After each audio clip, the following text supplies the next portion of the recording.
Hey, Pete, great to see you, man. Welcome to the show. Thanks, Ricky. Thanks for having me. Looking forward to it. Awesome. All right, let's dive into it, mate. Let's take us back to your early years. Why sales? Why sales? There were two options, be a musician or getting into sales. Now, the musician option didn't work, unfortunately. So when I was a young child, my father was in sales, right? So he'd come home with all the new gadgets. I think at the time it was the PowerBook 100. He had the first Apple computer, the mobile phones, and that drew me to money. If anyone tells you they didn't get into sales for money, they're lying, right? So all those gadgets made me want to transition into selling to make money at an early age. And unfortunately, when I'm 17, 18, trying to get into the world of, at that time, it wasn't SaaS, right? I got into telco very early. I couldn't get a job because I was 18 and I didn't study at university. Everyone doesn't have to be a university graduate to get a sales job, irrelevant of what they ask in interviews and on job specs. But so I went traveling around the world and then learned a lot on my journey and then got back and then got into a BDR at a telco company, and that's it. Went on from there, got into management and got into SaaS, and here we are sat now, Ricky. The rest is history, as they say it. A lot of other guests have jumped on the show have said something similar. And in most cases, you just fall into it. Yeah. But man, there's a lot of different skills in the world of sales. It's not just as easy as picking up the phone and smile and dial, and those days are gone. So what skills and competency have you learned and developed over the years? I learned a lot of things not to do as well. You pick up a lot of bad things that companies do. You know, first day in a job that I got into a first BDI, it was the Yellow Pages. It's a company phone book, shall we say, and a phone and say, make some dials. That was my onboarding experience. So that's not what to do. But for me, I'm a younger brother as well. So I'm very competitive. And for me, I always had the burning desire that I wanted to win and wanted to be the best. Okay. So I'm not saying I'm the best now. I'm saying at the end of the day, it's a very cutthroat world when you're coming up through early stage sales. We all know that, right? At the end of the day, there's not a lot of room for error. You're either in, you're either out. So for me, it's very competitive. I'm putting the hard yards in. I always wanted to learn. I had a very open mind to learn new skills and take it on board. I haven't had a mentor. I've had some very good managers over my career and VPs and CEOs that, I could say there's a mentor, but it's not a specific mentor I'm getting on calls with every month. And then from there, just wanted to always learn and wanted to be the person who will never give up. And that's how I got to where I was, really. And then you bring in skill sets along the way. Okay. Then how you then define methodologies throughout your career and then learn medpic and all of the above to get better at your game. But for me, it was the burning desire and laser focus to win and never give up. Yeah. Great point. Resilience plays such a big part. Yeah. A lot has changed in sales, and particularly SaaS world, as we both know, Pete. Playbook, obviously land of VCs and PEs that's spoken about a lot. How do you define a playbook? What is a good playbook? Yeah, this is a hard one to answer in one question. But for me, the playbook translates the vision and strategy to the tactics. Simple as that. So we've all been at organizations that haven't got a playbook. It surprises me now. But I look at the playbook as, say, the sales or the revenue Bible inside of the organization. It's a reference guide, right? You don't have to look at it one by one, but at the same time, without that sales playbook, how do you onboard teams? So whenever I come into an organization, if there's no playbook, you define the playbook. It takes time. You onboard everyone on that playbook. And it's critical to success of the organization. If you've not got a playbook, I'd ask why. But it needs to be the makeup of everything that's going on with your product, your customers, your personas, your cadences, everything else. You have to be there. It's not just, hey, this is the product. This is how we sell it. This is a talk track, go and demo. It's everything that you've learned, and it has to be updated continuously. I'd say every quarter, every 6 months at the very least, based on what you're doing. I don't know, I'm sure you've come into organizations, Ricky and Graham, there's been no playbook. And what are your thoughts? Oh man, something similar, right? I would ask the question as to, in this day and age, why? Why would you not have one? And to your point, it's a live document. It's not something that you set and forget. It's something you continuously update, and it's more than product, right? How are you going to do the role? What does a day in the life of an AE or SDR look like? What are the tools you're going to use and everything in between? I wanted to pick your brains on hiring as a hiring leader. Yeah. What was your approach? Well, look, I always want to be the first person to speak to the candidate, whether that's an SDR, BDR, AE, doesn't really matter. For me, being that revenue leader, you're the visionary and why someone would want to come and work for you. It's not just about if you want to work for them, vice versa. They want to come and you've got to want to make them see that the company they're interviewing for wants them to come and work with them. You see it a lot in the industry now. The 6, 7, 8, 10 stage processes that people go through to try and get it as a role, for me, is an absolute joke, right? At the end of the day, you probably need 3 or 4 at the max for an AE position. If you know you can know you like someone from the day dot, okay? I like to be the first person who's speaking to that candidate. Yeah, maybe the HR will have a quick chat with them, but then it's me, okay? And the CV is only one thing. At the end of the day, everyone can put down what they do on a CV. The first thing I look for on a CV, whether you like it or not, is hobbies. Right? I like to know what people do outside of work, right? Everyone can say they've been a top performing AE or BDR and they've done 150%. Fantastic. What do you like to do outside of work? And people might not want to open up on that. But for me, that shows the sort of character they are and how driven they are and how much they want to win with inside of an organization. So yeah, for me, it's be the first person they speak to give them an overview of what your vision is and the company's vision and how they're going to succeed, to see if actually they want to continue. Everyone wants to continue in that position. And from there, just have a casual chat with them. It's not regimented. It's very open and honest, very cool, right? Like we're having a chat now, and see if it's a fit. That's it for me. And then from there, if it is, then you're moving through the stage. You have to then get someone else to interview them, of course, for company policy. Always a role play. Always. I always do a role play. If it's a BDR, I'll be the person role playing to them. And when it scales up to 200-300 people, you can't always do that. But I'd like to know that person can handle that role play, feedback to see if they're coachable, and then from there do it again. And for me, I like to be very hands-on with it. Why not? It's coming into my team or our organization, and if they're going to fail, which it's on me, no one else. It's on me if they're failing. Man, just want to pick your brain here a bit, Pete. So I'm a rep. The market's turn at the moment, as we all know. It's a bit slowish. How do I get your attention as a hiring manager? What do I need to get through to you? Because that's half the battle a lot of these candidates are facing at the moment. They chuck in a CV, it just goes into this big spam inbox of this organization, and eventually an HR person may pick it up. Yeah. Or they may get a generic response. But what is your advice to those who are out there who are looking for a job and wanting to stand out? What should be my approach? We all know how busy LinkedIn is in nowadays. Ricky, we've spoken on that, right? But my number's on LinkedIn. My personal number is on LinkedIn. If you connect with me and send me a nice opening message, you've got my number. Give me a call, right? That's it. Don't just send me loads of emails. Connect with me. I'll see if I can connect. If I don't connect, send me a message and give me a call. That's it. And if I don't pick up, leave me a message. As you would with any sales. If you're in a sales cycle, treat me like that. Okay. So if I don't pick up, leave me a message, go through the sequencing, give me another shout, send me an email, whatever. Get my attention that way, because you're going for a sales job. So treat me as a prospect. That's it. Yeah. So that's harass the hell out of you. Yeah. Yeah. Only so much. Don't be calling at night. But you have to be. Yeah. It's different than when we first got into sales. Not everyone wanted to be a salesperson then, because sales then had a very bad stigma attached, right? They look at our salesman. That's what it was back in 20 odd years ago. Now everyone wants to get in sales because software's at the all-time high and people want to earn a lot of money, and it's congested. And there's a lot of good people out there. And there's also a lot of bad people out there. So separate yourself from the pack. That's how I would do it.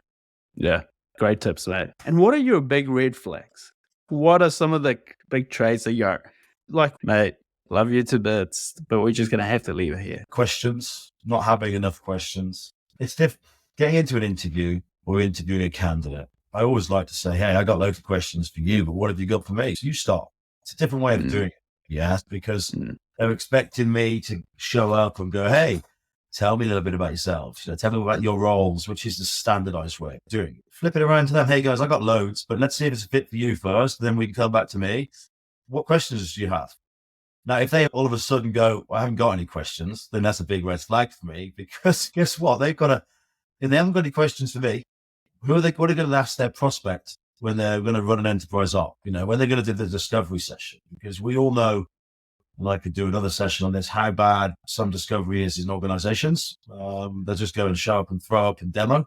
So yeah, that's a big red flag. Not listening, not taking notes, not following up. So many times now, you do interviews and you do not get the thanks email or the thanks WhatsApp. I don't care if you WhatsApp me. That's the way to communicate with people now. But it doesn't happen anymore. And I'm surprised. Have you found that? Oh, yeah. We could probably host a whole episode just about that alone. I think a lot of people miss the basics. Yeah. I always used to say it out loud. I think keep it simple. Keep it to your point. You would do that to anybody. If I caught up with a mate down the road for a beer who I haven't seen for 3 months, I'd say, mate, great Yeah. catching up. Look forward to catching up again. A quick text. It's something you would do anyway. So why wouldn't you do that when you're trying to make an impression with someone trying to get a job? Exactly. Moving past that then, so I'm thankful you've given me a job. What does the onboarding look like? What is a great onboarding experience? So a great onboarding for a candidate is knowing what they're doing for the first week, right? So write down their itinerary for the first week. The quicker you can onboard someone, the more successful they're going to be. We've all had terrible onboarding experiences, I'm sure, guys. Try not to be like those. Again, I train on the playbook. That's my training guide as well, right? So if you're writing a fantastic playbook, that it's a working document, why wouldn't you train upon that? So again, you're straight into the deep end. You have an itinerary for the first week. Yeah, you've got to go through all the standardized paperwork for HR. That's day one. Get that out of the way. And moving forward, it's straight at the deep end. You're shadowing teams. You're meeting the teams. You're going through products. You're going through process. The big thing, the nuts and bolts of everything in that playbook is the process, because there can be some very complicated processes at organizations. You need to be able to keep it simple, but they need to be able to master how they run deals through the sales cycle, if they're an A, for instance. But then you're going to train upon that, and you're going to onboard for 2 weeks, and then your first 2 weeks, then you're going to ask them to feedback, then you're going to do more role plays to see if they're ready to go. And the quicker you onboard, the quicker they're successful. I've been onboarded in the past by not giving anything and just go and find your feet. And it happens far too much. Big companies haven't got proper processes in place still. And then the first impression when you come on board to an organization is, okay, shit, what am I supposed to be doing here? Am I just going to sit around twiddling my thumbs? Because sales has got that stigma attached. You've got to go and grind, right? Go grind, go and do what you need to do, go and hustle. But it's not about that, is it really? If you're onboarding people correctly from the outset, they're going to be more successful. Use your playbook. That's a working document. As soon as they know that inside out, they're going to be successful. And if they're not, it's 50% down to the person who's put that playbook together. It's not always the rep's fault. I totally agree. This whole go earn your stripes and stuff, I think that's an old school mindset, right? I think you got to set them up for success. Pete, what is a good ramp-up period in your opinion? What should that look like for an AE? Depends from what company you're working for, right? But for the first 6 months, they should be given time to run. And then their quota or target should be altered accordingly from there. You're going to want them to sell, of course, but it depends. Everyone's different. You can't just say someone's going to come in and be onboarded in 2 to 3 weeks and be ready to go, because everyone is different. And I've seen some people take longer to actually be better at what they do than people who have come in and just wanted to go from the outset. There's so many different types of character in sales, as we all know. It's not just a salesperson. Everyone comes from different backgrounds now. They've got different traits. 6 months for me would be an ideal ramp-up period to see if they'd make it, but it depends. Managing an international team or international teams is hard, right? In the UK, generally you've got 3 months, and then you need to assess how that person is, if you're going to give them more time or not. It's cutthroat. Like France, a little bit different. You've got 4 months, but French law, if they're after 4 months, then you're not going to be able to get rid of them. It's a challenge. Where in the UK, you've got 2 years to recycle that. So it all depends on location as well at the same time. But 6 months for me is, if they're not working after 6 months, then there's questions. What about you? What are your thoughts? Matt, I tend to agree. Like, I think you got to play by the rules and the regulations of the nation or the sovereignty that you're working in. I think probation rules are quite strict, and UK and ANZ is in fact quite similar. So I think 6 months is probably a fair timeline to go, hey, is this working out for you? And is it working out for us? I think regardless, you should have that proper sit down at 6 month period and go, hey, if it's all working great, let's just keep chomping to bits. And if it's not, perhaps this is the time to part ways. Sure. But you would know before that, right? Because you would. You should be spending a lot of time with your manager, your regional manager should be spending a lot of time with them and reporting back on a weekly basis how they think they're getting on. So it's not come as a surprise. You should know pretty soon if that person's going to work out or not. But you have to give people a chance. Same with anything. Reps are getting brought in and then let go. Revenue leaders, VPs of sales, average tenure 16 to 18 months. Again, it's all about the number. And I think a lot of people have got it wrong, Ricky. I think they need to take time to try and see if they're going to work out. But because of the laws and regs we've got in place, we can't really do that. And then you get pressure from top down, right? You need to get rid of that person. He's not sold in for 3 months. Let him go. Yeah. So yeah, it happens all the time. And you raised some points that I'd like to get into a bit. Yeah. Sales is one of those functions that gets celebrated when things are going really well. And to your point, as soon as, tide starts to go out, sales seems to be in front of everyone's mind, and then they seem to cop it a lot. Let's half the team, let's change the leadership team and all that. And the lack of consistency really impacts the wider organization. You don't often see that with the other functions. Having been in exec roles for some time, I never saw the product teams get churned out like that. What's your view on that? Sales are the first to go because ideally they're the people who bring in the revenue. So at the end of the day, there's always blame. It's a blame game going on in organizations. There's too many silos in organizations, and everyone always looks at sales and goes, their fault. I'm sorry that it's everyone needs to be on the same page. Everyone needs to be singing from the same hymn sheet and have accountability across their stack. Marketing are there to bring in leads. At the end of the day, MQLs, if they brought in loads of MQLs, then the sales team aren't being good enough because they haven't confirmed the SALs. Hold on a minute, who's done the lead scoring on those MQLs? Are they good enough to come for the organization? They're coming top of the funnel, but have we done some nurturing on those? No. Okay. And their target is on MQLs, not attack on marketing, by the way. They should all be targeting on pipeline growth. Simple as that. MQLs is just a number. Who cares? But sales generally get the blame because the number's not being hit. Now, I'm sorry, you put a great post, and I commented on it yesterday on LinkedIn, and it all goes back to top down, bottom up around revenue and quota and how you bring that into the team. Now, if it's coming top down, it's majority of the time going to be a failure because the sales leaders or the revenue leaders, the marketing leaders aren't involved in that budget. They're saying, here's the number, work it out. Yeah. So if that's the case, then for me, it's always going to fail because the team on the ground and the leaders don't actually think that they can hit that number. It's never going to work and it's going to fail from the outset. Why do sales then get the grunt of it? It's because they're not hitting the number. And then everyone looks at sales to hit the number. Everything in an organization is built for sales. That's it. So of course they're going to get the grunt of it moving forward. It's a difficult one. I don't think they should. I think it should be a company-wide decision of how they make change. But some organizations rely on sales too much. The quotas are too high. No one's hitting them. So there has to be change instead of having a change internally and instead of offloading most of your team. It's a difficult one to answer on this, Ricky, but there's definitely a lot of problems in the industry with it. And I love your thoughts on that as well. I don't shy away from the subject. As you just mentioned, I put it up on LinkedIn. I think that the machine's broken. I'm not trying to take sides. I think just the way the budgets are handled, it's broken. So people are set up to fail. I think on your way up to Mount Everest, it's a team sport. As soon as we're coming down, everyone seems to just look after themselves, and the sales guys are basically thrown down the mountain pretty hard. I don't think it's fair. I think the stats are horrid, like 18 months tenure of a VP of sales and reps that are getting churned out every 12 months. And I think the damage and the trail that gets left behind. But yeah, it's a massive concern, and I don't think anyone has the answer. I think a lot of it just comes down to the fact how the game's being played at the top, and I hope there is a resurrection at some point in time, and I think we're trying to do our level best at our little venture on place to make sure that we don't repeat those mistakes. Yeah. Look, and this is nothing against us, right? But they're given a number from, say, your VC backed. Okay, this is the number, go and work it out. That's it. They give them a spreadsheet, they've got to go and work it out. And then at some point, someone needs to go, hey, revenue leaders, the guys who are on the ground in different regions, what do you think we can hit? Because it can't always be 30%. It can't always be 30% growth with less marketing. There's so many different fundamentals in play there, right? What's happening with the town? What's happening with the market? What's the rest of the market doing, for instance? You can't go and grow 40% if the rest of the competition or the market's only growing 5% or 10% year on year. And is 10% year on year that bad?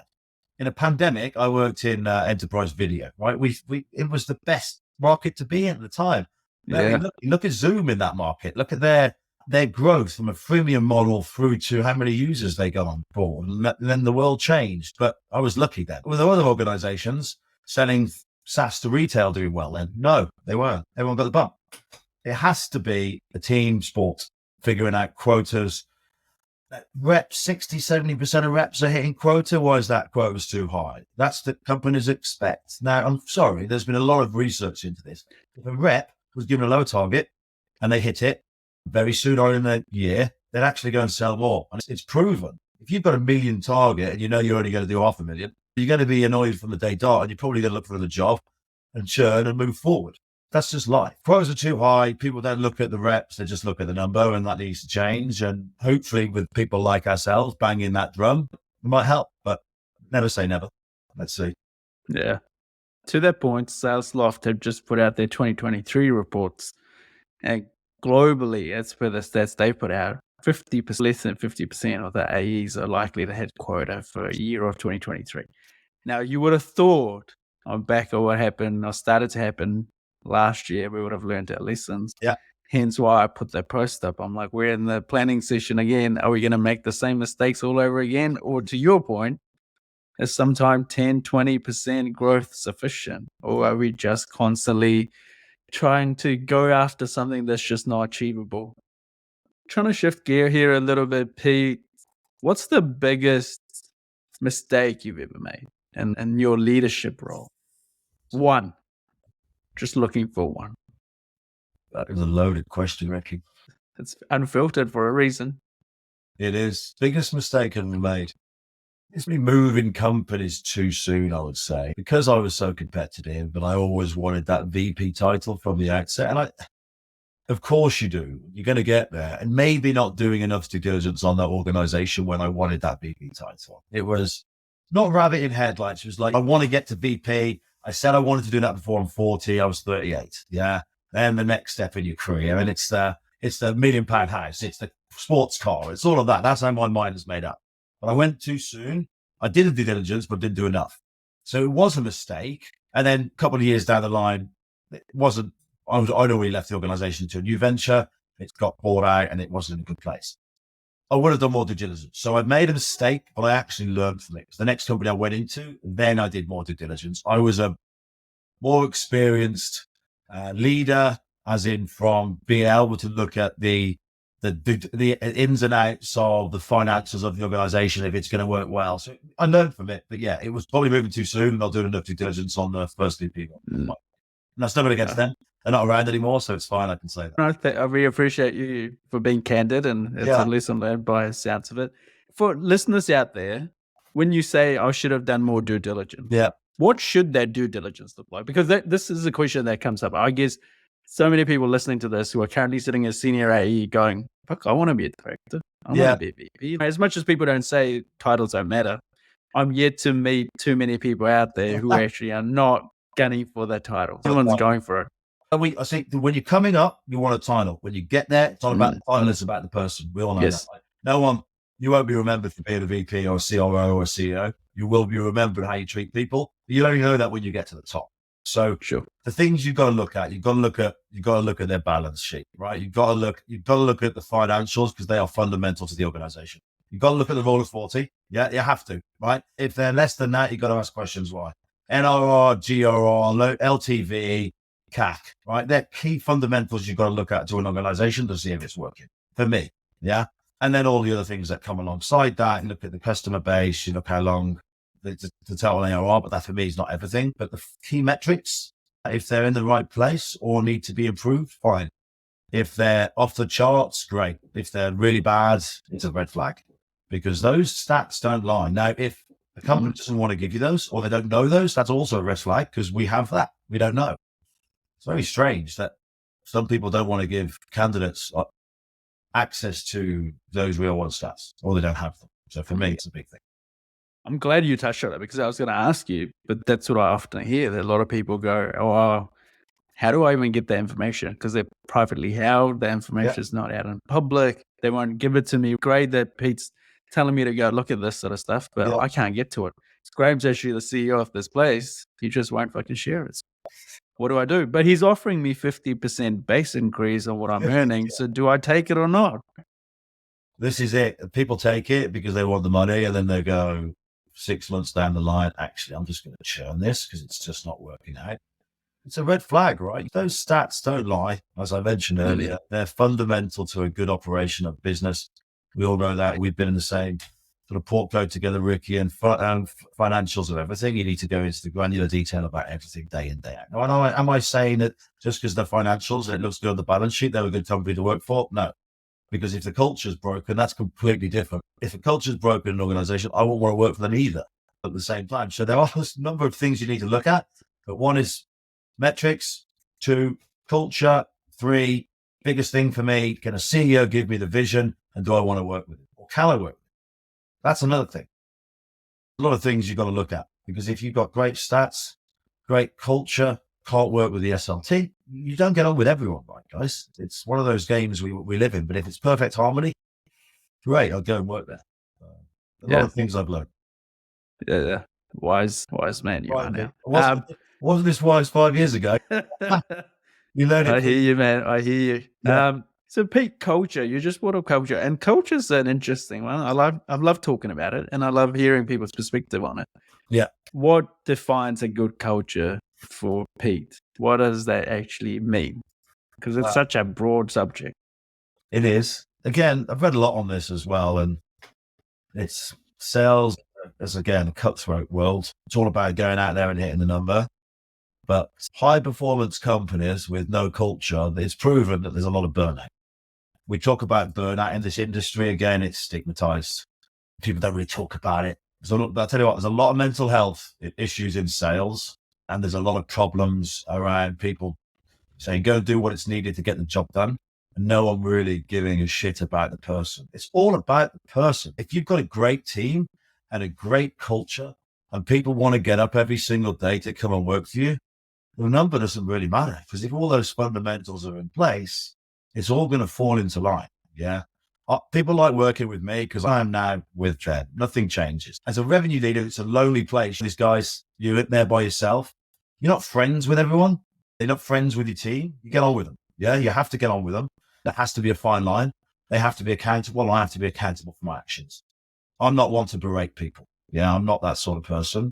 For me, if someone's not doing the job or failing, then we talk it through, and sometimes it can be down to the company itself. And as soon as that's not the case, then it can be down to the individual person. But I've coined this methodology called the 5 C's over my career. And guess what? We've all been in organizations. There's been micromanagement, been a terrible boss. People are pointing the fingers. We've all been there, right, guys? You'd be lying if you said you hadn't, right, Ricky and Graham? But for me, the biggest thing, the first C is common goal, right? I've nicked this. It's like our why. We all know Simon Sinek, the why of the organization. Basically, it's the purpose that we're all here. Going into an organization as an international revenue leader, you've got the US, which generally you do or don't look after. It depends. But then everyone's got this different story of around, okay, what we do and how we do it and why we do it. And I'll go around first 3 months in. Okay, tell me what we do and tell me how we do it and tell me the problems that we solve and why would they go with us? And everyone's got a different story. And I'm like, this is broken. We need to fix that first and foremost. We need to fix fundamentally our common goal across the organization, because everything underpins from your common goal. Yeah. You were at Simpro, Ricky, you spent a number of years there. I'm sure you were being the visionary day in, day out as the CRO, banging that drum. This is what we do. You don't get everything right, but people look up to you for something to like, what are we doing here, guys? And you should be the one saying that. So there's the common goal. Collaboration. A lot of teams don't collaborate. There's a lot of silos in organization. I think silos for me, one of the biggest pet hates. I hate, like, people say there's not silos. Teams aren't collaborating. Teams aren't talking to each other. There's a lot of back chat. Break that silos down, especially when you're coming as being a sales leader. The first thing I love when you go in is like the first 2 or 3 months, no one's ever truly honest with you. There's always, okay, we're not going to be totally honest with the sales leader here, because everyone's thinking, oh, it's my job safe. And I'll go in and go, guys, no, I'm not looking to get rid of anyone at the moment. I just want to know what's going on in the organization. Can you help me make this better? So the collaboration thing is key, because there are silos. Break down those silos across teams. If you don't do that, then it's not going to work. Communication and trust as well. I'm an over communicator. Sometimes I talk a little bit too much, but not just talk to people. I love to listen. But lack of communication across a team is key. And I'm talking also about across different countries, because managing an international team, different languages, different cultures. Generally, when you come in, this team's not talking to this team, this team's not talking to this team. Now, everyone speaks generally the same language, English, unfortunately. Unfortunately, I don't speak French, speak a bit of Spanish, but I'm not going to be able to run my team in it. So let's all get on the same page. communicate together. Don't all communicate through me. Break down those barriers, get people speaking to each other, get offsites together. Just because someone lives in France or Spain and someone lives in England doesn't mean we can't get them together for a few drinks. Go and have an offsite. Don't talk about work. And you'll be surprised, those relationships, how much it changes inside of the organization. Old ways of sales is we have to compete against our employees internally. Yeah, you do, but you also need to work together to get the best possible outcome for your customers to drive more revenue. That is the ultimate goal, isn't it? Right. And then continuous learning, we see it. Not enough people train. I'm talking one-to-one training. I'm talking on a one-to-one session. It's not always about, let me do a deal with you. Let's talk about your strengths, your weaknesses, where we need to go from there, and how we can help you moving forward. There's not enough training inside of organizations. I don't know how you've seen this. Here's a playbook. Here's some case studies. Go and do it. A lot of big companies have got training teams. It's down to the VP or the managers to do it themselves. That falls short. Try and fix that. And then competition. Competition internally. Talk about C players, B players, A players. You come into an organization, sometimes there's an A player, but they're toxic. I hate toxicity. It's the worst thing inside. It's like a cancer of an organization. Get rid of them straight away. A players, individual A players who are selfish, aren't necessarily good for an organization. We've all seen that. And then promote from within, but promote the right people and have a healthy competition across the team. So for me, I know that's a lot to take in. I've coined that over the course of the last few years. That's how I would drive a winning culture. Culture, a lot of organizations, it's not good. There are all those certain things, and people look at it and go, yeah, my culture's good. But I'll ask the audience when they listen to this, have to think to yourself, do you every morning want to get up when you get out of bed and can't wait to go to work? Can't wait to speak to your team? I can probably say more than 60% will say no, because it's not about that. Some people, it's a slog to get up and go and make your first call as an A or first demo, or your first call as a BDR. And that's because the culture's lacking. But again, we'll maybe talk about this later. There's a big problem about mental health inside of sales. Doesn't get talked about enough. I want to talk more about that as well, because I've seen it. Over 63% of people surveyed inside of a recent survey said they got issues. I think it needs to be talked about. I don't know if you come across this a lot, Ricky. Yeah, I want to come back to that because it's definitely, I think sales and revenue teams suffer big time. And I think that's why you see a lot of those heated moments of anger reflect on Glassdoor reviews and things like that. I think a lot of people cage it up, and I think it doesn't necessarily come out in the best of form. But let's come back to that for sure. Graham, I'm mindful that you're probably sitting on a question, and we've just got busy into deep chatting. So get into it, mate. I guess I don't want to sidetrack. For me, it's just my career has kind of moved from being a solo seller in a small business to starting to grow a bit of a team, to then doing B2B to C stuff in the early days over in the US, and infiltrating and working with big, much bigger sales teams in the US. That's where I got my eyes open, from small little Australian businesses to how the machine works in the US. And I've moved into more of an operational role, and my interests have been around operationalizing sales. Because I look back at my career and I'm like, man, I slogged it. Like, I just did 150, 160. I think my most, I did 180 flights in a year. I was like, if I'm on the plane more, if I'm in front of more people, I'll do more deals. And that's cool. But then I burnt out. Yeah. And then once I burnt out, it's like trying to keep everything going when you're running the whole thing.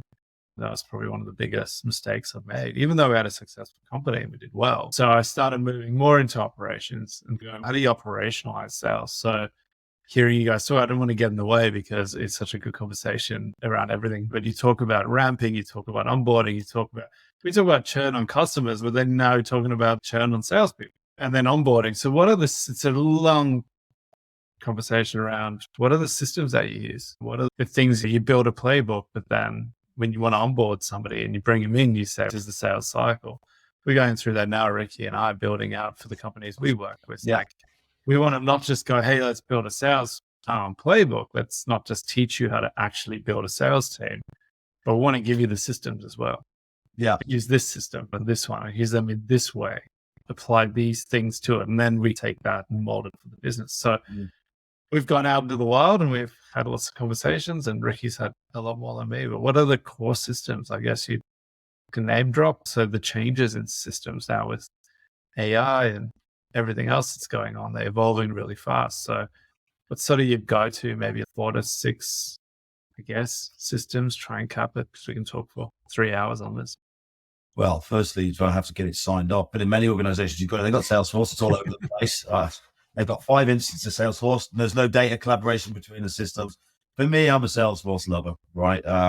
Always have been. Look at the onboarding process, right? So I'm a big, like Greenhouse, for instance. HR will go and implement a Greenhouse solution. And I like it. At the end of the day, you can see candidates. They can do videos. They can send a video over. It's nice. HR have got their little toy there that assesses candidates. But I work in organizations when your team isn't 300-400, you probably don't need that. For me as a sales leader, Salesforce number 1. That's it. Add on Einstein with that, you've got your AI. And Einstein AI is fantastic. You've got your lead score. It's only so good. You have to put some data through it. But of course, I'll always have that. I'll go for Salesforce's sales engagement platform. It works. It's out of the box. I always have that in there. Of course, it's very powerful in what you can do. So, of course, I'm going to say Salesforce, and then you've got a Salesforce sales engagement platform. So you get your BDRs ramped up. It's there. Depending on what you're going to do, their marketing engines, generally people will lead towards HubSpot. Of course, they will, or Marketo at the same time. In our previous company, we had, of course, companies do, and you have to silo it down to one. That's the Salesforce stack that you always should look for. Okay. From there are different add-ons like pipeline analysis tools and all of the above, which you have. So I won't name drop them all because I've got people working at them, but you would need to have them. For me, I'm a hands-on leader. I like to go through pipeline. If you've got so many deals, company I was working at previously, we're doing 550 deals a quarter. It's a lot of transactional plus enterprise plus mid-market. I can't be over all of them. An analysis tool will enable you to understand what the risks are in the cycle through AI. For me, AI is great. It's not going to take over salespeople. Absolutely not. It's going to help them. It's going to help them do monotonous tasks that they have to do on a day-in, day-out basis, and then help them to work more on the customer and work more on the opportunity. So they're my go-to, pretty standard go-to, Graham, I would have thought, but there are lots and lots of tools out there that can help revenue leaders drive more exposure and openness across a pipeline, because that's ultimately what you're going to do. So hopefully that answers your question without name dropping too many organizations. Yeah, that's good. Mate, switching gear again. Yeah. One thing I really enjoyed about you was you probably were the only one of the other few non-American people in some of those large rooms that we used to gather in who was running a global team too, right? Because there's not that many, when you think about it, outside of the US who get the opportunity to do some of the things the likes of you and I have done. Yeah. What was the most rewarding and what was the most challenging part of running big ass fucking global teams? Most rewarding was meeting you, Ricky, of course. Always. We had some great, the rewards of managing a team globally and being able to, like Graham, as you said, burnout is a big thing. I was traveling all over the world, as were you, Ricky. We do it day in, day out. You think nothing of it. You don't see your family. You're all over the place because of time zones. But the biggest thing for me is people. It always will be people, and getting to collaborate with people. Look, we came after the back of COVID and no one thought they were ever going to travel again, and everyone thought the world was going to end. And then we managed to get to LA and start collaborating with people again, and then meeting people you've never met, hiring on a screen and having this conversation with you guys is great. But when you actually meet people and shake hands, so that for me is the most rewarding. Okay, I love sitting down with people. I love sitting down with customers, hearing their challenges and their needs face to face, because that's what we do, right? We listen to customers and we sell a solution that overcomes the challenges. If anyone says anything different, they're wrong. It's the most rewarding. Challenging would be similar to Graham's point, right? I was training for the Ironman at the time. I'm traveling to LA and back. I'm traveling out of Europe, traveling to South Africa, traveling to the Middle East. I love it. And I do love it. And don't get me wrong, next gig, I'll still want to travel, but maybe not so much sometimes. Instead of getting a flight out of LA back to UK and then traveling east directly 2 days later, it was quite tough. Yeah. Maybe managing it a little bit better so I can give back to my family, because I was just on the go. I want to go again. Competitive mindset. I've got to be everywhere. I've got to go and sell those after COVID, and we don't need it. We don't need to travel. Honestly, I'm a big believer in that. I love getting teams together once a month. So you can get teams together. You don't have to be with customers all the time. Big customers, of course, but you can. The hybrid role for me is the biggest change of that. So well, it's become very clear for you, it's a human project. So I think doing anything online full time is not something you're going to necessarily gravitate to. So you definitely need to shake hands and have a coffee, have a drink, or go for a 5 kilometer run or whatever that it is that you prefer. So I think finding that balance is the key. But I think we've all touched on it. And I think it's only when we get to decompress a little bit. Burnout's real. I think we were talking about it before. Burnout at all levels in sales team is real, whether you're a SDR who is being forced to make 200 calls a day, or you're a revenue leader who's constantly living out of a suitcase and spends more time with PE and VC firms or doing other things as opposed to spending time with family. Why should we talk about it? What needs to be discussed that already hasn't been discussed in your opinion, Pete? With regards to burnout? Yeah, burnout in sales. Like, what's the missing point that we need to make? The missing point is, it's crazy. And there's a lot of mental health issues out there. I've seen it firsthand with teams, people, friends who work in the game. We've all seen it. Yeah. Again, a lot of stigma attached. Well, we can't say anything because we're strong and we're salespeople and we can't show weakness. What a load of nonsense. Honestly, I've never heard anything about that. But that goes back to the culture. If we've got fundamental things in place inside of an organization to highlight this at a very early stage, then our employees will be better off for it. It's a tough game at the moment out there. Hiring, layoffs, targets are hard. I think this year, back into this year, next year, it's going to get a lot worse. And then people will start opening up because they have to. But there needs to be people like us talking about it. I've got no problem saying it. We've all had ups and downs. Greg, you said you had burnout. You probably went for a pretty hard time. Ricky, you've been there. You've probably been for a pretty hard time. I have over my career. I've got no problem saying that. It doesn't make me a less of a person. It actually makes me a better person. The whole point about it is not, I'm not saying it's just men, but men are terrible at sharing what they're thinking. And it's a big thing inside of any mental health study. Talk about it. Talk about it to your team. Talk about it to your peers. And then we'll open that up and then we'll be a better industry for it, because there's going to be some sort of crash moving forward where everyone's going to get burnout. People don't know what's going on. And if people are being surveyed and 60% of them are saying they've had issues, then something needs to be done about it. So if we can talk about it, guys, we just have, right? There's issues out there. Let's address them and let's figure it out. And if not, we got some challenges on our hands. Yeah, exactly. Yeah. Appreciate you sharing that, man. And exactly. That's half the reason we started this podcast. And if anyone's out there listening, needs better help or just someone to talk to, reach out to Pete, Graham, myself, or anyone of the Venture On boys. Mate, thanks for all of those tips. Would love to take you through a quick fire round now that we've got easy stuff out of the way. These are not multi-choice. You can only answer them once, and then whatever comes to your mind, you've got to say it. Looking forward to this. Looking forward to this. I always start off with an easy one. Favorite sports team? Liverpool, always. Good man. All right, keep moving then. Yeah. Favorite music genre? Oh, can only pick one. Indie, Oasis, back in the day. Oh, yeah. Yeah, I was there. Nebworth, 96. So, yeah, it's a big one. I like Bring back some good reminiscing. Yeah. Yeah. Nice. Favorite movie? Do you have one? No, I've had children. That could change dramatically, but I'm not going to say it on this podcast. So I'm going to go for the good old Goodfellas, because you can't beat that. Yeah, I used to love it back in the day. More Encanto nowadays, Ricky. Yeah, I've seen that on a few occasions. A little bit of Frozen. Barbie's in the drill. I love Barbies. I haven't actually. Yeah, my kids will tell you I actually fall asleep if I watch a movie. With them. Favorite place to visit? Not work related.